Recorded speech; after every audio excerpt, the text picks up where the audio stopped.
O tema de hoje é polêmico, a gente vai falar de Tiger King do Netflix, vou tentar não dar spoiler para quem ainda não viu, e vou falar também sobre filmagem de animais e manutenção de grandes felinos em cativeiro. Tô vendo que o pessoal gostou do tema, né? Porque tá bastante gente entrando aqui. O que eu queria dizer para vocês é que eu tô fazendo essa programação aqui de lives às segundas-feiras. Opa, alguém tá me mandando uma dica de como é que fixa um comentário. Pô, boa noite, Luiz Beto. Boa noite, pessoal todo entrando aí, mais de 40 pessoas aqui ao mesmo tempo, e eu aqui apanhando para tentar fixar um comentário, então não vou fixar comentário nenhum, deixo isso para a próxima live. Como vocês sabem, eu tô tentando fazer uma programação para ajudar a gente. Ô, Carlos, obrigado. Quando eu pretendo fazer viagens para a África, mas a gente não pode entrar num avião, Eduardo. Gente, primeira coisa, o Eduardo comentou quando que eu quero ir para a África, porque a doença não está severa lá na África. Nosso objetivo é não falar dessa doença. Eu estou super impactado por um estudo que eu li hoje. Essa semana vai ser feia. O Brasil hoje é o país com o pior cenário no mundo em 48 países. Então vamos mudar de assunto, vamos entreter, vamos ficar em casa quem puder, quem precisar pelo trabalho sair de casa, por favor, se proteja, usa máscara, desinfeta os sapatos e as roupas quando chegar em casa e vamos lá. Às segundas-feiras eu tenho falado da volta ao mundo sem sair de casa, às quartas-feiras por trás das lentes e às sextas eu recebo convidados. Conforme eu avisei vocês, hoje, nesta quarta-feira, a gente vai falar da série Tiger King do Netflix. Em primeiro lugar, eu queria saber o que vocês acharam da série, né? Porque eu, pessoalmente, adorei Tiger King. Achei altamente de entretenimento, muito divertida a série Tiger King. Não é um documentário de natureza, é uma coisa meio maluca que eu não sei definir, se é um misto de documentário com reality show, com ficção. É um novo formato que vem sendo feito, né? O Marcos Fará também achou sensacional. O Marcos, que me acompanha aí muito, se formou no Senac, né, Marcão? Legal estar com você aqui. Então, assim, é um gênero novo, né? A primeira coisa, boa noite, Rosana. Quem viu aquela Wild West sobre aquele guru Osho? Ela tem uma coisa em comum com Tiger King, embora seja atemporal, né?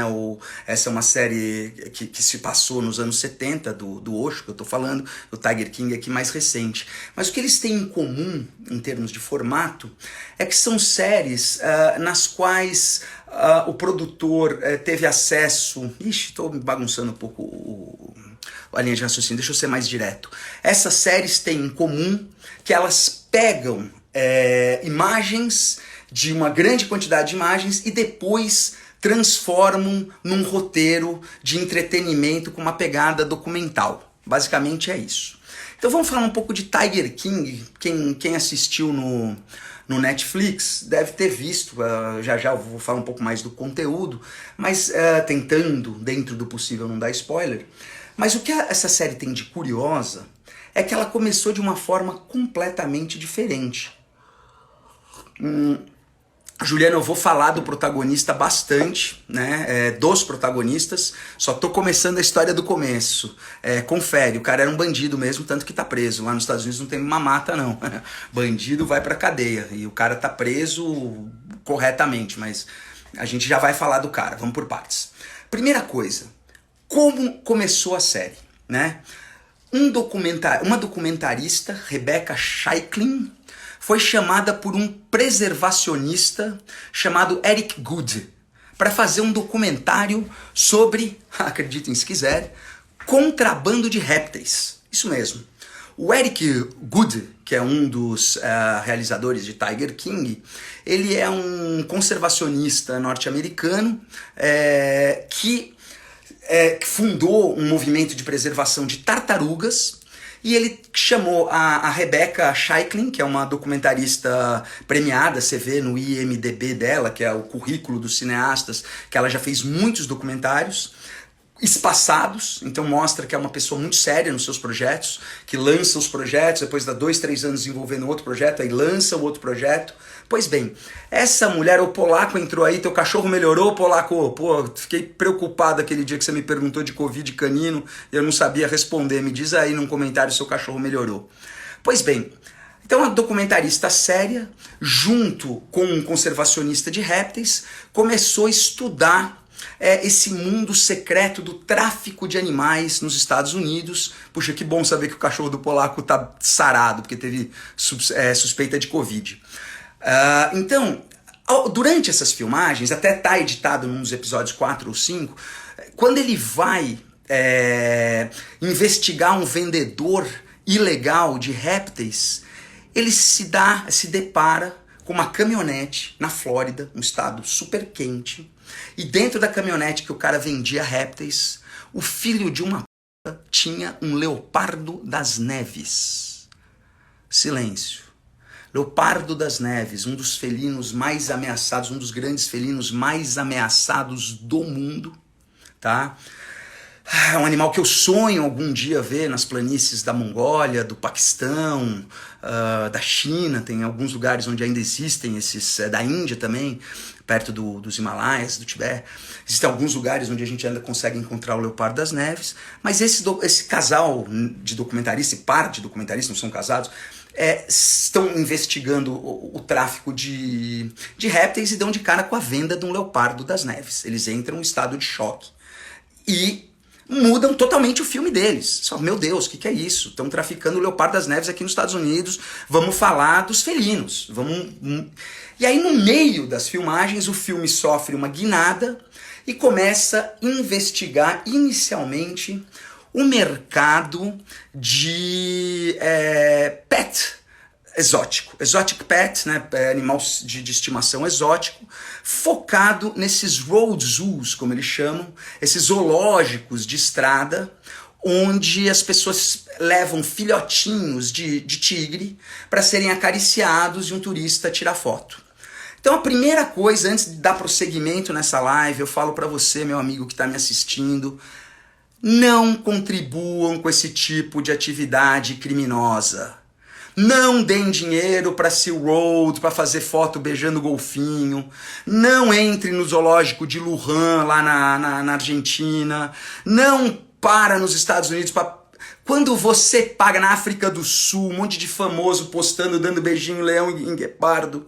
Não façam isso. Isso é uma máfia escrota.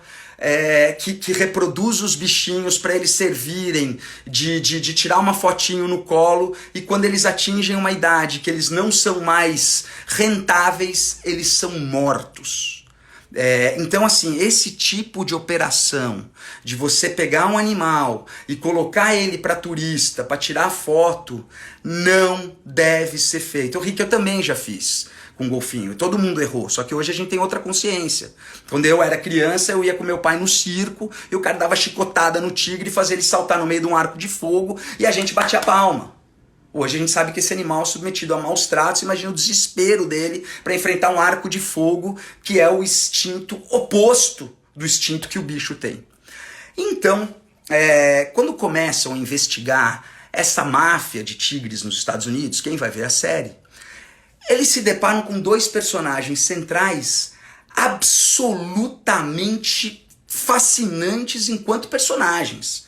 São seres saídos da ficção e que caíram na vida real, e essa é a chave do sucesso de Tiger King ser o gênero da televisão. Ele é dividido em ficção e não ficção, né? Se você vai numa feira de TV, non-fiction inclui jornalismo, esportes, documentário, reality show, dança, balé e esses novos formatos como Tiger King, que ainda não existe, meio que uma mistura de todos esses, mas ele é considerado non-fiction. Então, Tiger King é a produção non-fiction de maior sucesso da história recente, de todos os tempos. Nunca, talvez a Marcha dos Pinguins tenha quando ganhou o Oscar, mas não existia Netflix naquele tempo. Então a Associação dos Zoológicos publicou uma nota apoiando Tiger King, incentivando a luta contra esses roadside zoos. Isso, Marcos, o Steve Winter também, fotógrafo de felinos, todo mundo... Felipe, meu brother Felipe, falando realismo fantástico, é surrealismo fantástico, não? Abriram a jaula para os loucos, não sei se vocês me permitem, nessa live eu não falo de política, mas só para descontrair. Tanto abriram a jaula dos loucos que a gente tem um presidindo o país, um doente mental igual o Tiger King. E que vai ter o fim igual do cara do Tiger King, vai pra cadeia. E não é spoiler da série, porque a série começa com o Joe na cadeia.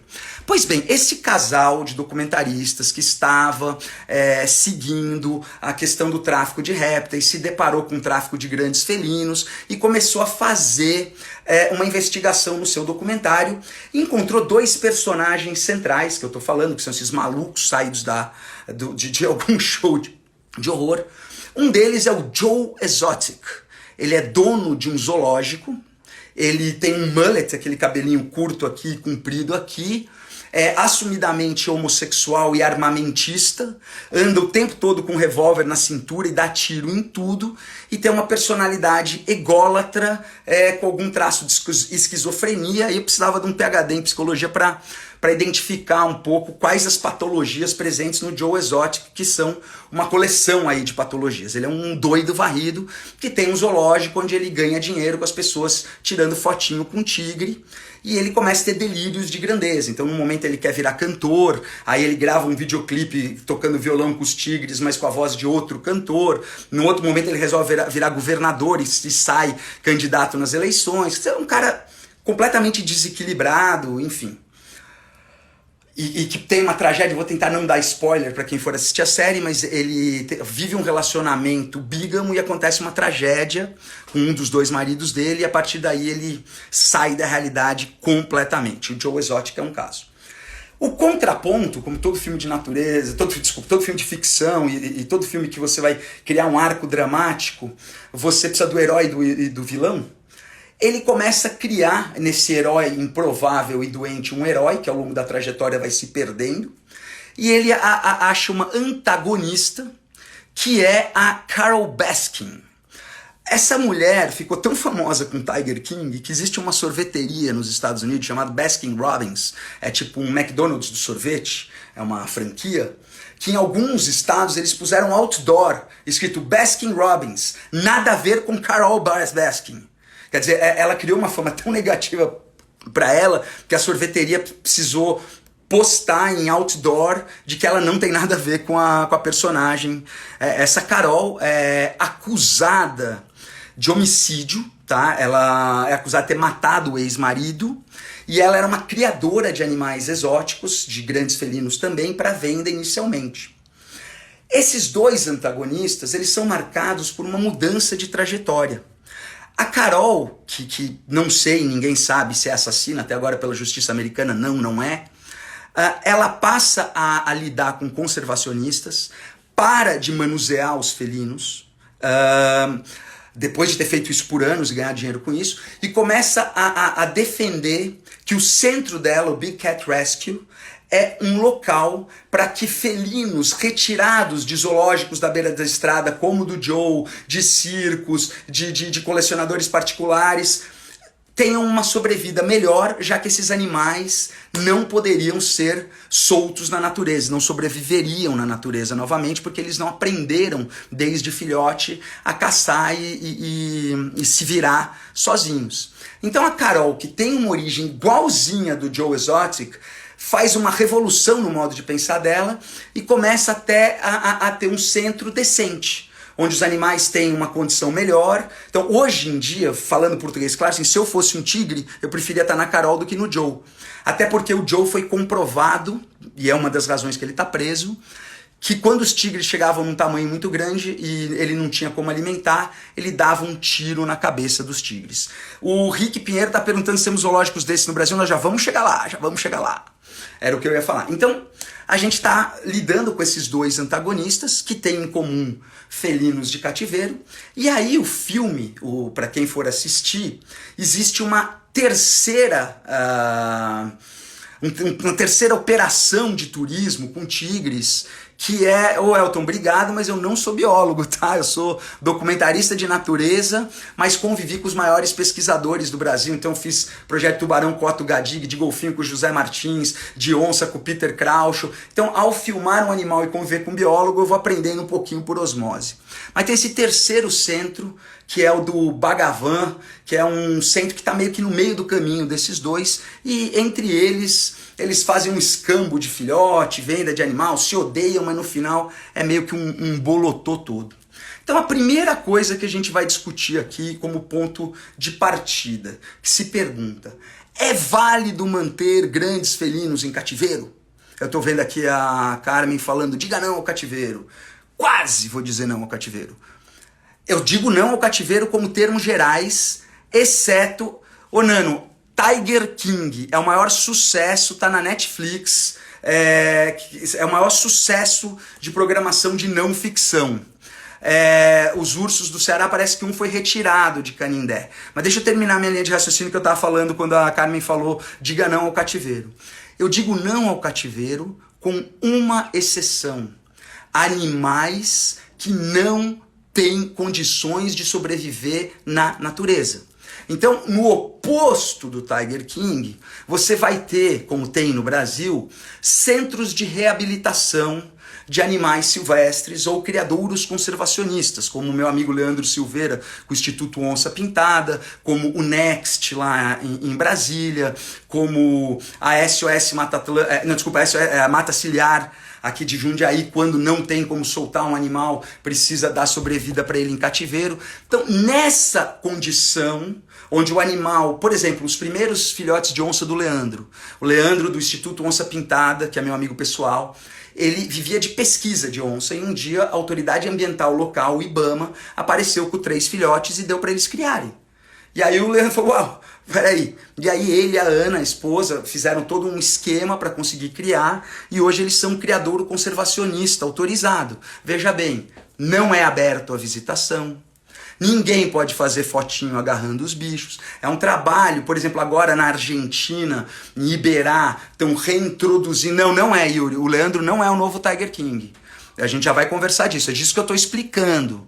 O Leandro tem um criadouro conservacionista autorizado pelas autoridades ambientais do Brasil que levam animais que a mãe morreu caçada, que sobreviveu uma queimada, que não sobreviveriam na natureza, e aí ele cria esses bichos. E esses bichos têm uma função ecológica que eu estava contando, por exemplo, no Estreito de Iberá, na Argentina, onde as onças foram extintas, e agora eles estão recolocando as onças lá.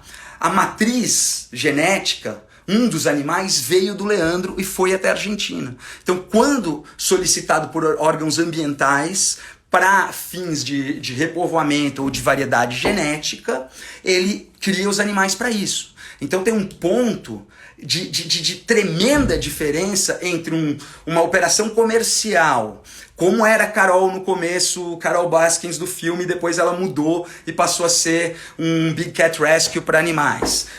E como é o Next em Brasília, como é o Leandro, como são alguns outros, esses que têm autorização e fazem o trabalho para conservação sem visitação, eles são justificados. O que não é justificado é você manter um animal em cativeiro exótico. Por exemplo, não tem tigre, não tem leão, não tem chimpanzé. Tem animais brasileiros levados pelas autoridades ambientais. É diferente de você criar animais exóticos. Sim, Carlos, eu acabei de falar do Next também em Goiás, com certeza. São alguns exemplos. O pessoal do Zoológico de Gramado tem um trabalho que o público vê alguns animais em recintos muito mais confortáveis do que a média dos zoológicos, e aí atrás dos bastidores eles fazem um trabalho de preservação muito bacana. O Júnior está perguntando super zoom, só a única forma de fotografar animal, mas eu vou deixar isso, toda segunda eu faço a live. Não, desculpa, velho, hoje é live de quarta, é dia de falar por trás das lentes. Sim, super zoom são boas para fotografar animais. Mas voltando então, quando tem um propósito no criadouro, aí ele é válido. O Leandro, que é meu amigo, está recebendo críticas por fazer vídeos demais na internet misturando animais distintos. Eu, infelizmente, concordo com as críticas. Eu admiro demais o trabalho dele, sou fã, sei da importância, mas acho que não tem que misturar tucano com onça, com lobo-guará para fazer like na internet. Acho que não. Cada animal tem o seu recinto e não deve ser misturado, porque senão você deseduca o público em vez de educar. Então, voltando, essa questão do homem que quebra a barreira e interage com os animais é uma questão que nos fascina muito. Nos fascina muito porque vai contra o nosso instinto natural. Nós temos uma história evolutiva para ter medo de tubarão, para ter medo de tigre, para ter medo... E alguns seres humanos desenvolvem canais de comunicação com esses animais. Eu mesmo, quando comecei minha carreira nos anos 90, que eu aparecia pegando carona em tubarão, passando a mão em tubarão, dando peixe pro tubarão comer, eu virei uma história, uma espécie de mito e tal, e... Mito não, esquece, pelo amor de Deus, mito agora é palavrão. Virei uma espécie de herói, entre aspas, e aí eu, amadurecendo, naquela época eu tinha 20 e poucos anos, eu fui entendendo que eu preciso passar a mensagem, mas eu não necessito de tocar ou manusear o animal para passar a mensagem. E aí veio o case Steve Irwin. Steve Irwin, que era o Crocodile Hunter, lá, o caçador de crocodilos, grande personagem do Discovery e tal, faleceu numa dessas filmagens onde eles estavam pressionando uma raia e o ferrão dela bateu no peito do Steve e ele faleceu. O Steve, que era uma personalidade curiosa, porque em frente às câmeras ele tinha um quê de Tiger King, ele se vestia o tempo todo com uma roupa meio fantasia, ele manuseava os répteis, mas na vida real era um dos seres humanos mais generosos que a natureza já pôde contar. Ele doou grande porcentagem do patrimônio dele, foi com a raia, com o ferrão da raia no peito. Ele doou grande porcentagem do patrimônio dele em vida para uma reserva para os koalas na Austrália. Ele doou o navio do Sea Shepherd, chama Steve Irwin, porque ele doou o barco para o Sea Shepherd.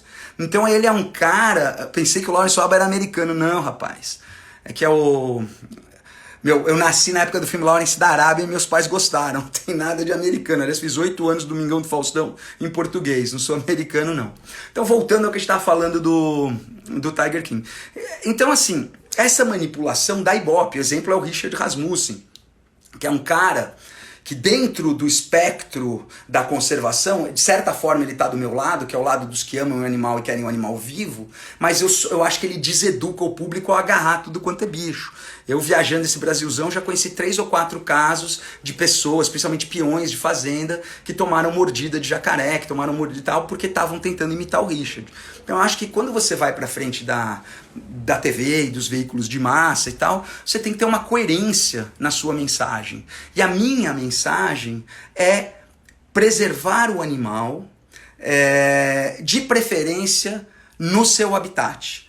Quando isso não é possível, por conta de algum problema que esse animal sofreu, ou mataram a mãe, ou sobreviveu a um acidente, alguma coisa assim, então sim, ele pode ser levado em cativeiro, né,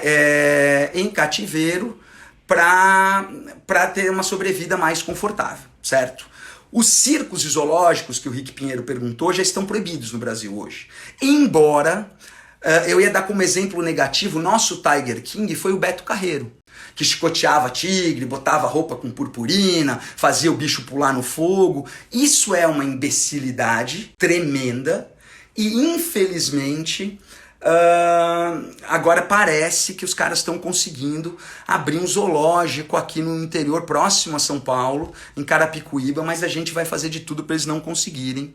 Eu já vi um primeiro vídeo, é um horror, um horror. Os caras deixam gato doméstico próximo do tigre, pode passar zoonose, deixa visitante pôr a mão entre as grades, pode perder um braço, igualzinho a menina a menina, agora tem que se referir como ele, é o menino do Tiger King, porque entre os personagens secundários você também tem de tudo. Tem um maluco que é o Jeff, enfim, Tiger King é interessantíssimo. Mas antes da gente partir para a segunda etapa da nossa live, que é discutir um pouco mais seriamente a questão da filmagem de animais em cativeiro, eu só queria encerrar sobre Tiger King uma coisa interessante que eu estava lendo a respeito, que é o seguinte: na hora de armar o arco dramático, eles exageraram. Rick, eu já falo dos aquários, deixa eu só terminar minha linha de raciocínio aqui. Então, me perdi. Fui falar dos aquários e perdi. meu chazinho aqui para ver se eu volto. Eu falei sobre o zoológico de Lohan, na Argentina, Lujan. Então, voltando, né? Em cativeiro, os animais só não, tá falando sobre a estrutura narrativa de Tiger King. Desculpa, eu já volto a falar só de cativeiro, falo do aquário e do zoológico de Lujan. Então, assim, Tiger King exagerou na ficcionalização da série. Então eu só vou dar um exemplo. Aparece num determinado momento da série que o Joe Exotic, no alto da maluquice, quase em surto psicótico, ele resolve se lançar candidato ao governo do estado onde ele mora, nos Estados Unidos. E você vê ele na TV comemorando os 19% do terceiro lugar que ele teve. E eu falei, caraca, já vou falar. E Hugh sobre Leandro e Tiger King já falei uma vez, não é. Só terminar essa linha de raciocínio já volto. Então, desculpa, deu uma travadinha, voltou. Então, assim, o cara não foi 19% para governador. Ele foi 19% do partido nanico que terminou com 3% as eleições. Então, ele teve 19% de 3% dos votos e não 19% dos votos. Então, Tiger King sensacionaliza um pouco. Eu acho que agora voltou. Então, respondendo as 3 perguntas que ficaram aqui. Se eu sou a favor do zoológico de Lujan, eu comecei essa live, quem viu desde o começo, falando, se alguém te cobra um dinheiro para tirar uma foto com o animal, é roubada. Essa de que tá travando, cara, é um excesso de lives. É uma coisa, a gente briga para isso não acontecer. Eu tenho aqui uma conexão de primeira... Mas infelizmente a internet está muito sobrecarregada. Olha que maluquice. A internet está muito sobrecarregada. Vamos ver se agora melhora um pouco. Voltou ao normal. Você conhece o Leandro do IOP? Você acha que o trabalho dele parece o Tiger King? Então, o que eu estava falando, vou repetir. Não parece. O Tiger King cobrava dinheiro para as pessoas tirarem foto acariciando o filhote, e quando o filhote crescia demais, o cara dava um tiro no bicho e punha mais. O Leandro tem um criador conservacionista autorizado pelo ICMBio, e os primeiros animais que ele recebeu vieram do IBAMA. Ele recebe animais que, por exemplo, mataram a mãe e dão uns filhotes para ele. Teve uma queimada, um bicho se feriu, dão para ele. Ele cuida desses animais no instituto e quando é necessário... Olha que eu pago caro o meu plano de internet, gente. Eu sei que tá falhando, eu tô fazendo aqui o meu melhor. Dizem que é o excesso de lives. Então o Leandro é um cara, quando alguém precisa de por exemplo, o zoológico de Foz do Iguaçu tá precisando por diversidade genética de um outro animal de cativeiro, eles fazem esse deslocamento dentro da lei segundo os órgãos de preservação ambiental. O que eu acho que, infelizmente, no excesso de posts na internet, em alguns deles, quando mistura animais distintos, o Leandro acaba atingindo a credibilidade dele. Mas quem não sabe, ele é um dos maiores pesquisadores do Brasil. Estudou onças selvagens em todos os biomas. O Leandro é o cara do Instituto Onça Pintada, não do Parque das Aves. Instituto Onça Pintada em Goiás, não é aberto à visitação. Então é completamente diferente do Tiger King, certo? O exemplo mais próximo no Brasil do cara do Tiger King era o Beto Carreiro, que andava fantasiado, chapéu de cowboy, coisa de franja, e dava com chicote nos bichos, faziam eles pular no fogo. Isso sim era uma picaretagem igual ao Tiger King, né? Completamente diferente. A legislação brasileira não permite esse tipo de coisa.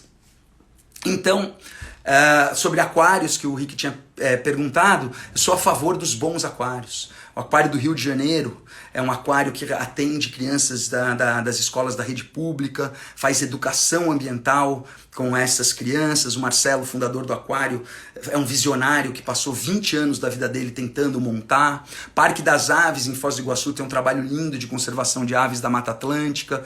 Assim como o aquário, as duas instituições, o Aquário do Rio e o Parque das Aves, reproduzem animais e os soltam na natureza para repovoar, aves num caso, peixes no outro. Então, quando é uma instituição que tem o fim de educação ambiental, reverte uma parte de seu lucro para conservação e ações de conservação na natureza, aí eu sou a favor, apesar de eticamente nós seres humanos todos, Aquário do Guarujá já acho mais comercial, o de São Paulo totalmente comercial. O do Guarujá não sei se eles têm algum trabalho de pesquisa. O de Ubatuba, que é pequenininho, é ligado a um centro de resgate de animais marinhos, né? O de São Paulo eu sou totalmente contra, né? Urso polar em cativeiro em São Paulo, meu Deus, radicalmente contra. Aliás, nós seres humanos estamos vivendo isso. Que puto horror ficar trancado dentro de casa, no espaço. Pô, eu tô num apartamento, meus filhos, graças a Deus, estão com a mãe no interior, então eles estão um pouquinho mais de espaço, mas eu trancado no apartamento, eu me identifico com um bicho enjaulado e falo, meu Deus, vamos acabar com isso. Pessoal, não falo mais de cativeiro e tal, e vou falar da segunda parte da live que eu preparei para discutir com vocês, que é filmagem de animais em cativeiro, que é uma coisa que tem no Tiger King. E aí que vem algumas questões interessantes. Eu tenho visto no YouTube, tenho visto na internet, muita gente... Pois é, Tânia, estamos sentindo na pele que os bichos sentem em cativeiro. Muita gente postando cenas com bichos em cativeiro e achando que isso é bacana, né? Tem uma nova onda de youtubers jovens que ficam querendo ser o Richard Rasmussen quando crescer, e eles são tão ignorantes, mas tão desembasados, que caiu na minha mão um vídeo de um garoto. Se você estiver me ouvindo, tiver acesso a ele, gostaria até de conversar com ele, porque eu entendo que ele é apaixonado por animais e não faz por mal. Mas ele vai nesse centro que estão abrindo em Carapicuíba, onde você tem um tigre atrás das grades, certo? E tem um gato doméstico do lado. Gente, controle de zoonose. O gato doméstico pode passar peste pro tigre. Ele deixava os visitantes pôr a mão dentro da grade. Entendeu? Quer dizer, daí pode arrancar o braço, igual aconteceu no zoológico lá no Paraná. Gente, pelo amor de Deus. Para o animal estar em cativeiro, tem que ser numa instituição séria. E aí que vem a segunda questão, que é as filmagens em cativeiro. Para fins científicos e educativos, dentro das normas corretas, é um mecanismo viável e digno e honesto você filmar em cativeiro. Por exemplo, eu filmei há uns 10 anos atrás uma série infantil. Quem quiser dar uma pesquisada na internet, Gui e Estopa na natureza. O Gui e Estopa são dois cachorrinhos de desenho animado do IG, que eram muito populares entre a criançada. E a Mariana, criadora do Gui e Estopa, fazendo baita sucesso e tal, resolveu que ela queria usar os personagens dela para passar dicas de educação ambiental e conservação para a criançada. Só que ela não tinha uma verba para eu sair para o meio do Pantanal, ficar esperando um tamanduá, não. Ela me contratou para ir em centros de reabilitação de animais sérios. Na época, 10, 12 anos atrás, eu não fiz no Leandro porque eu não o conhecia. Eu fiz no Aquário Natural de Bonito, que tinha um centro de reabilitação de animais, e no CRAS, Centro de Reabilitação de Animais Silvestres de Campo Grande, no Mato Grosso do Sul, onde, por exemplo, eu coloquei uma microcâmera dentro de um cupinzeiro para a gente ver como é que é a língua do tamanduá entrando. Como que eu ia fazer isso na natureza? O tamanduá está patrulhando um pasto com uns 500 cupinzeiros. Como é que eu vou saber qual que eu posso pôr a microcâmera para fazer aquela cena? Certo? Então, para esse tipo de fim, que não estressei o animal, o tratador tirou ele para uma zona de descanso, eu entrei lá no cativeiro, coloquei a microcâmera no cupinzeiro, me afastei, fiquei com o controle dela, e quando o tamanduá se aproximou, eu liguei a câmera e consegui a cena num ângulo completamente diferente.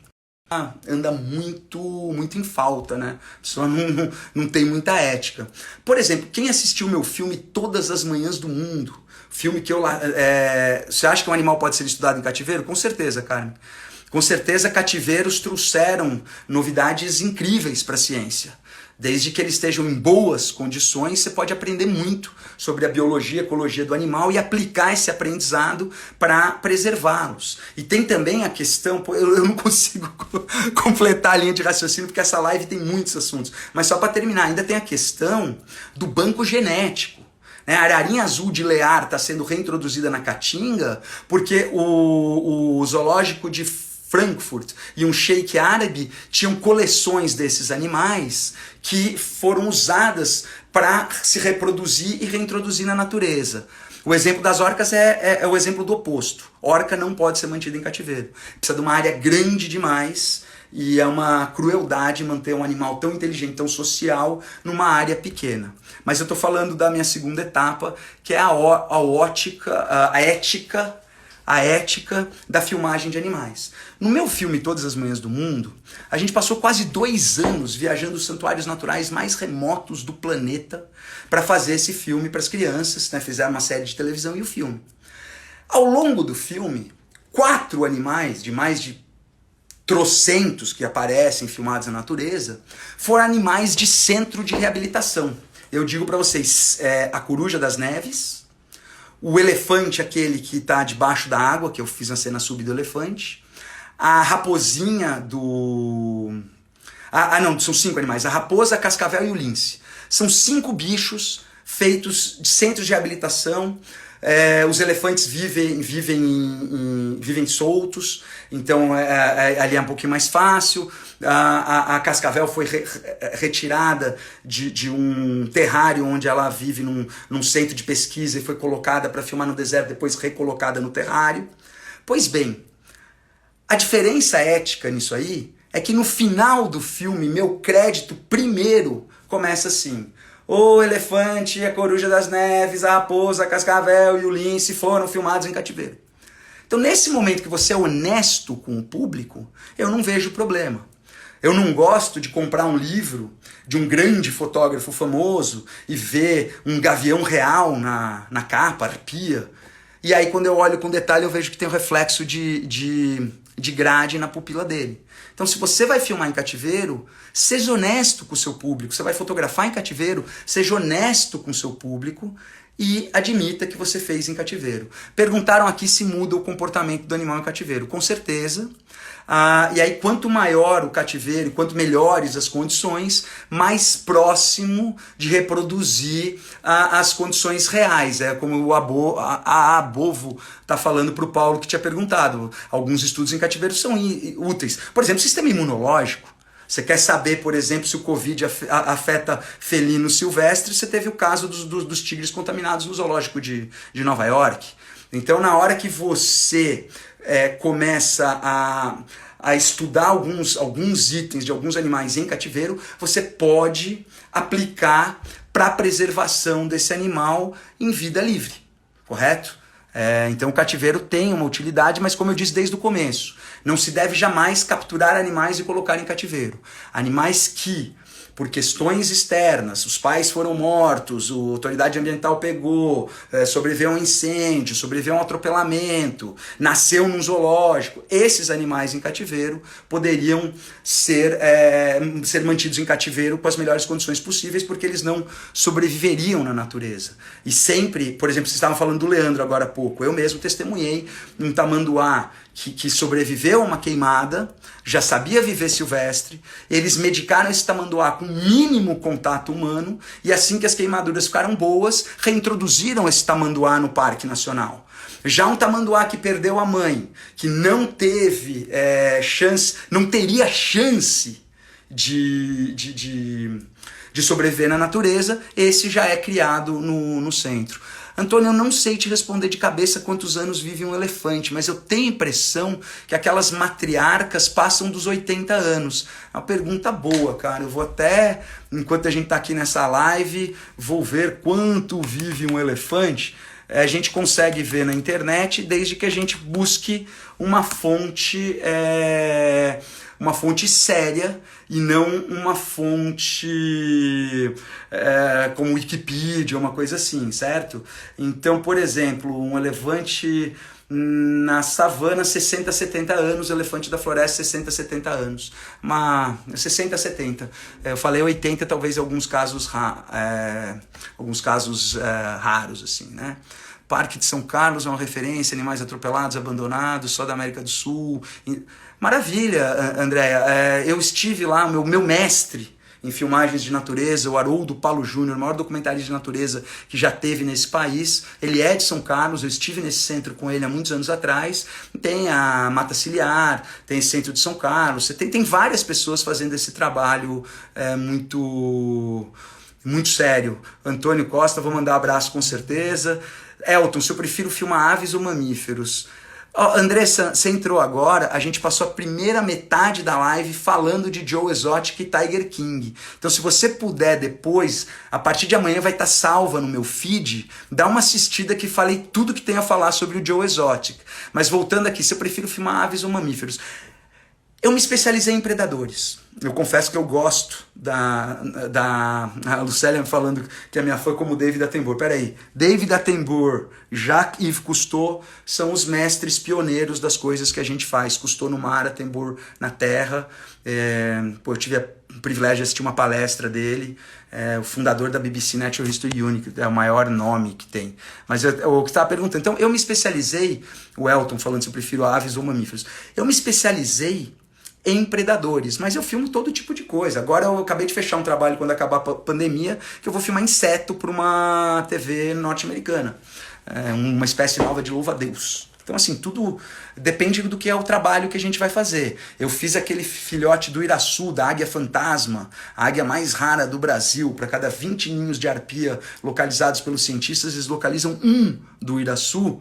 Eu que filmei esse Iraçu, foi um privilégio. Então, agora, os mamíferos são, assim, eu confesso que onça e tubarão são as minhas duas grandes paixões. São os animais a que eu dediquei mais tempo da minha carreira. Mas eu vou com o mesmo entusiasmo e a mesma paixão filmar um louva-a-Deus ou sei lá, que exemplo aqui de animal que eu tenho, uma arara. O que me mandam filmar, o que me contratam para filmar, eu vou com paixão. Mas nos meus horários de lazer eu gosto muito de mergulhar com tubarão e de filmar onça. Pessoal, normalmente, olha aqui, o Haroldo é meu compadre, sou madrinha do Mário, o inesquecível Haroldo Paulo Júnior. Nossa, André, um beijo aqui no coração. Nossa, o Haroldo foi um cara que eu viajei o mundo com o Haroldo, eu não vou ficar falando muito aqui, senão eu me emociono demais, porque eu não estava preparado para falar disso. Eu tive com o Haroldo muitas e muitas vezes no Pantanal, em Bonito, em Caratinga, na Patagônia, na Alemanha, na Noruega. Enfim, é um mestre que eu tive o privilégio de conviver. A gente discutiu muito, a gente riu muito. Agora estou falando do Jacques Cousteau. Esse é o grande mestre, que inclusive o Haroldo trabalhou na equipe do Cousteau, né?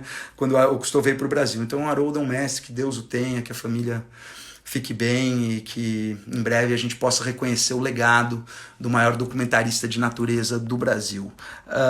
Minha mulher está perguntando se você abre uma exceção para abraçar pandas. Rick, eu tenho um critério que eu não quero ser hipócrita. Inclusive, se olhar no meu Insta, tem eu abraçado com uma onça do Leandro. O meu critério é o seguinte: se o animal está criado em condições de que ele naturalmente interage, toma a iniciativa de interagir, eu interajo. Tem uma foto minha em Botsuana, eu estava filmando suricatos, ele subiu na minha cabeça.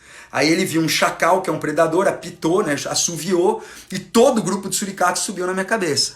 Então assim, se eu encontrar um panda selvagem na China e estiver filmando ele, eu não vou abraçar. Agora, se algum dia eu tiver num panda em cativeiro, manso, e ele tomar a iniciativa de interagir, eu vou interagir muito feliz, não quero ser hipócrita, por favor.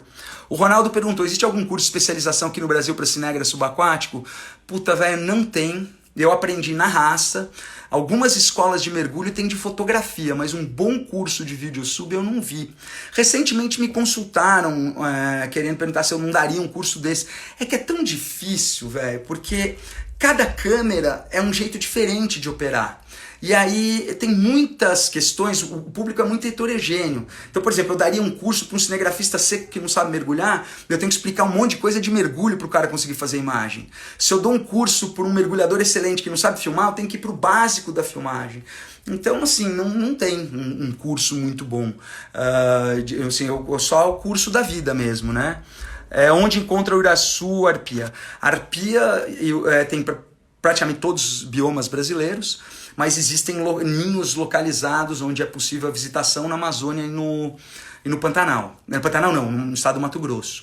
O Iraçu, na Barra do Bugres, procura na internet depois, Barra do Bugres, a pousada Ninho da Águia. Ali tem. Camilo perguntou da foto suricatos, eu já contei a história. Então nessa pousada você tem um ninho de Iraçu que fica no território da pousada e ali você encontra o o Iraçu. Você pode conseguir reservar pela Brasil Biodiversity Tours, do meu amigo Fabiano, da Chapada dos Guimarães, ou contatar diretamente o site da pousada. Eu vou procurar agora, é Refúgio das Águias. Eu falei ninho, porque tem um ninho lá dentro do refúgio. A pousada é Refúgio das Águias, Barra do Bugres, Mato Grosso.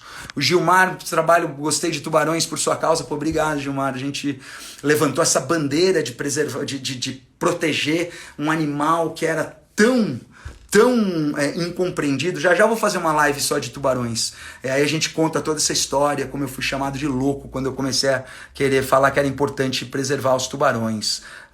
Você acha difícil obter imagens de tubarões martelo em cardumes? É bem complicado, Elio. É complicado, velho. Eu tenho muitas, eu já fiz muitas vezes, mas tem que estar no lugar certo, na época certa e ter a técnica de aproximação certa, porque eles detestam barulho de bolhas. Ilhas Galápagos, Ilhas Coco na Costa Rica, Barra Califórnia no México, os 3 melhores lugares para encontrar os tubarões, os cardumes tubarão martelo. Eu às vezes guio o grupo. Tem uma filmagem sua em que o Tupã quase deu uma lambida na lente. Lambida não, Luiz. Eu não sei o que aconteceu. Eu conheci o Tupã muitas vezes, era a minha terceira viagem com ele. Ele estava cansado, a gente estava filmando a novela da Globo. E num determinado momento ele deu aquela rosnada. E a sorte é que eu fiquei totalmente parado e calmo. E o Leandro falou, puta, ainda bem que era você. Porque se ele rosna e eu reajo, ele poderia ter me dado uma patada. Pessoal, se vocês quiserem saber um pouco mais desse trabalho, dá uma olhada no meu feed no Instagram, essa sequência da onça avançando, né, dando uma bela rosnada na minha cara. O meu canal no YouTube, Laurence Waba, tem muito trecho de vídeo, inclusive para encerrar, gente, sobre filmagens em cativeiro, porque hoje eu fui embora. Normalmente as lives que eu faço sozinho, elas são de 30 a 40 minutos. E as lives que eu faço com convidados de 1 hora. Sexta-feira eu tenho um convidado especial. Vocês acham que eu faço a doideira? Eu vou mostrar um cara pra vocês que sintetiza a frase viver é muito perigoso. Vai ser sensacional. Mas no meu canal do YouTube, pra encerrar tudo, tem a matéria que eu fiz no Templo dos Tigres, que mostra... É Refúgio das Águias, Tamis, eu já tinha me corrigido.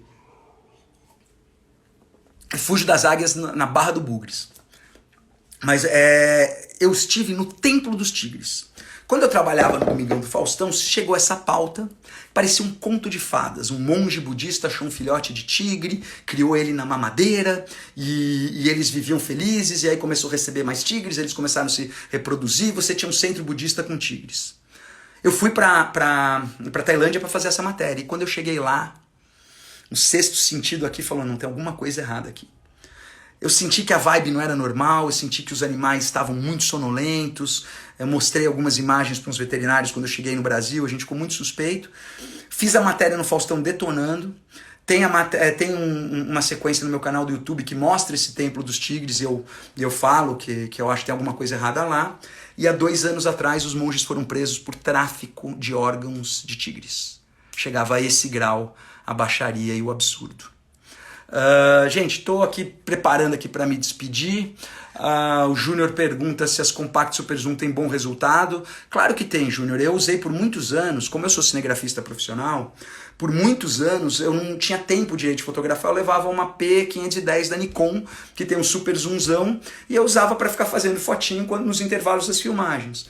Hoje, com a evolução da tecnologia, as câmeras de cinema que eu uso, são a C300 Mark II da Canon, ou às vezes mesmo quando eu uso a Red, eu uso com bocal EF, elas acoplam na mesma lente tele da câmera de foto Canon. Então eu consigo levar uma câmerinha de foto, tá filmando e depois eu só tiro a câmera de cinema e ponho a câmera de foto e consigo fotografar com a mesma lente. A Tamis dizendo muito boa essa live. Obrigado, Tamis. Eu fiz a lição de casa.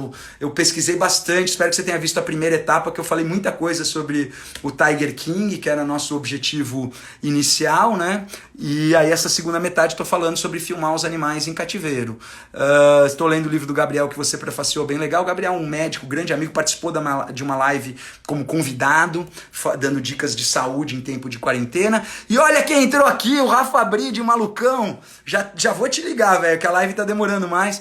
O Rafa Bride é um grande amigo, ele pertence ao quadro de embaixadores da marca Columbia, mas ele é um cara que desafia o limite. Esse cara sabe o que é a tênue linha da vida.